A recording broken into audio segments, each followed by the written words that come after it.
entre nous, comme disait l'autre, on se sait, et le moment venu, on va dévoiler le pourquoi on demande à ce qu'on laisse nos terres. Pour ne pas trop monopoliser la parole, je vais laisser, voilà, faire de cérémonie pour qu'il continue. Merci beaucoup, Modou Matar. Vraiment, vous avez tout résumé. Vous avez dit l'essentiel. Mais bon, comme nous l'avons dit, dañu waroon a jox ñaar ñi nga xam ne ñoo joxe version officielle bi mais il paraît que Serigne Ibra Kane mu ngi ci suñu biir c'est le délation te ñoom entreprise yi xam nañ seen i réalité fi ñu jot a jaar yëpp dem leen soo demee tey wa Ndiaye ña ngay jooy amaluñ leen benn njëriñ ndax dañ naa la 5% 6% daal bi ñaaw te 5% boobu doo ko gis léegi yow ñu gas ba wër la yow yaay obligé nga tuxu ñu la fay ñu la def dara donc kon mbokk yi dañu essayé de donner à Cheikh Ibra avant de donner au conseil municipal. Je m'excuse mon frère. On devait être très pragmatique. Mais j'essayais de jouer avec l'heure, il fait et demi. Et nous avons jusqu'à 12 heures. Cheikh Ibra. Ok.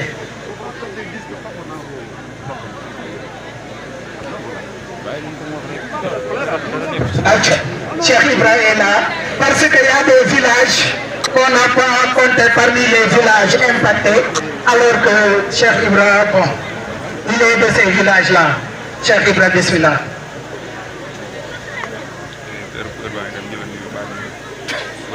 Salam alaikum, mbokki Koul. Cheikh Ibra Kane, deuxième adjoint au maire de la commune de Koul, chef de village de Touba Kane. Nous sommes les nuyu di leen ziar leen balu am leen balu am li fi indi tey nag mooy li fi indi ñëpp mooy bañ bi commune bu Koul di bañ exploitation phosphate bi ñu fiy dégg ndax itam bu kenn ni jigéewuma wala bokkuma ci Touba Kane laa dëkk Riso la xewee waaye beneen Touba Kane la xewee moo waral suñuy tànk fii tey li ñëpp di bañ nag di ko bañ moom la ñuy bañ kon nag suñu kàddu dañ koy tënk di ko ñëpp tënk mooy non à l'exploitation dans la commune de Koul loolu moom dañu koy bañ dañ ciy wax dañ ciy jëf ba keroog ñuy jaar suñu kaw di ko def wasalaamaaleykum wa rahmatullah. Jërëjëf sëñ bi donc merci beaucoup sans plus tarder rek dañuy jox Serigne Bassirou. Il va donner la version française. Donc, dit pourquoi nous avons dit non à l'exploitation.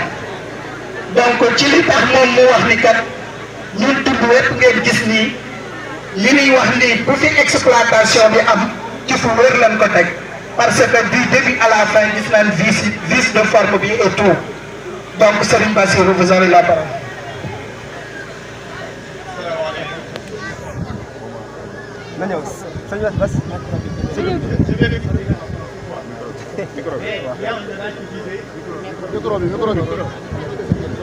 Je réponds au nom de Cheikh Bassirou Fall, membre du collectif Sàmm Suñu Moomeel.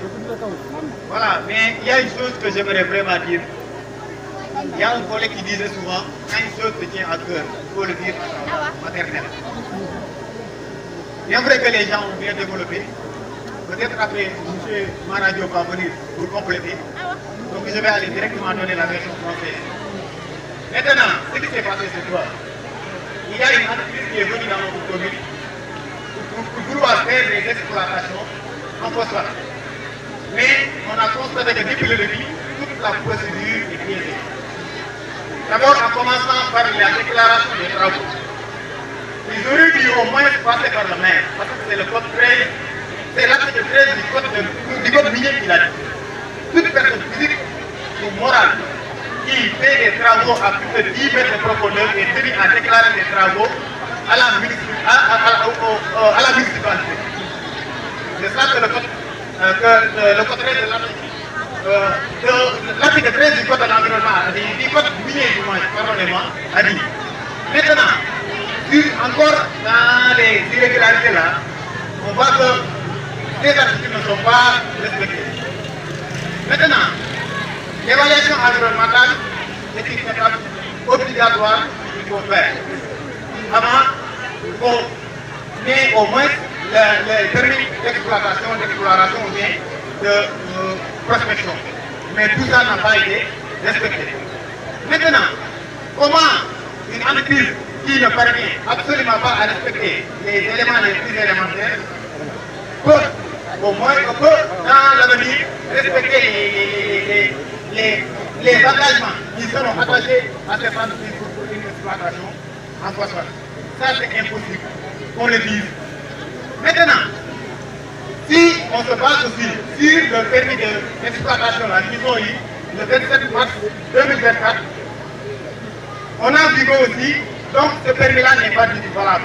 Si on se base à l'article 27 du Code de l'environnement.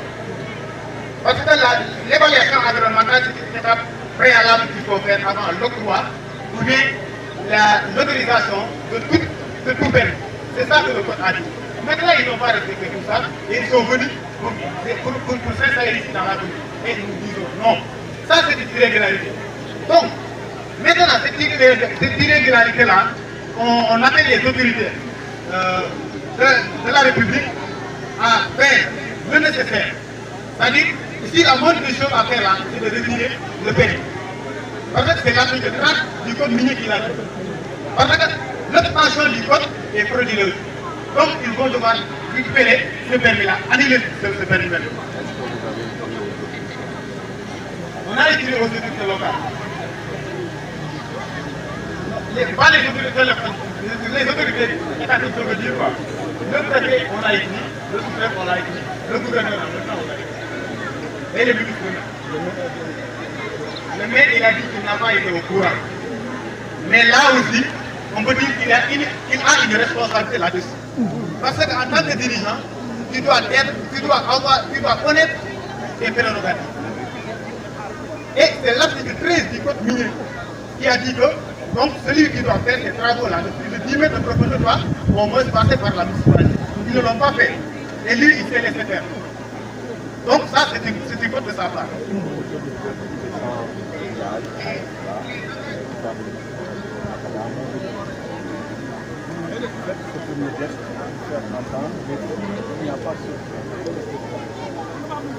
Nous pensons qu'il y aura une solution. Parce que les nouveaux dirigeants là, c'est eux qui ont lancé le fameux Djibouti. Donc je pense qu'ils vont faire le Djibouti de ce côté-là. Là, on n'a pas vraiment peur. Maintenant, l'autre chose qui reste là, tout à l'heure on l'a dit, on les a employés 495 hectares. Et là, nous interpellons directement M. Mokoukoudane. Nous lui disons que c'est 495 hectares cultivables qu'on a donné à une société. Et si on se base sur les barèmes là, les 90% du chiffre d'affaires là va revenir à la société, les 10% va revenir à l'État et les 0,5% va revenir à la municipalité. Alors que ici, ces terres cultivables là, nous, en tant qu'acteurs, on les cultive avec leurs propres moyens de bord. Maintenant, ils n'ont pas investi dans ces 495 hectares là, la main d'œuvre est là. Vous voyez là, il y a des jeunes qui sont prêts à aller dans les champs pour les exploiter. Donc maintenant, ils n'ont pas mobilisé les moyens et venir ici. Et durant le phase de recherche là, ils ont eu à forer 3 puits déjà dans le village de Lissou. Donc l'eau est là. Et ils ont dit qu'à 35 mètres de profondeur, ils ont l'eau. Donc, ce qui reste, c'est quoi? C'est un investissement venant de l'État. Que les populations vont profiter pour transformer cette zone en une zone agricole très dynamique même. C'est ce que nous attendons de l'État. Maintenant, cette demande-là, il faut que les autorités l'entendent. Parce que aussi, vouloir prendre une autosuffisance alimentaire et prendre 495 hectares, donner ça à une exploitation minière, ça c'est vouloir une chose et son contraire à la fois. Ce qui est inadmissible. Donc nous appelons les autorités à venir répondre à notre demande-là, et c'est une demande très noble. C'est une demande très noble. Sur ce, je vous remercie. Je donne la parole. Merci beaucoup, cher monsieur.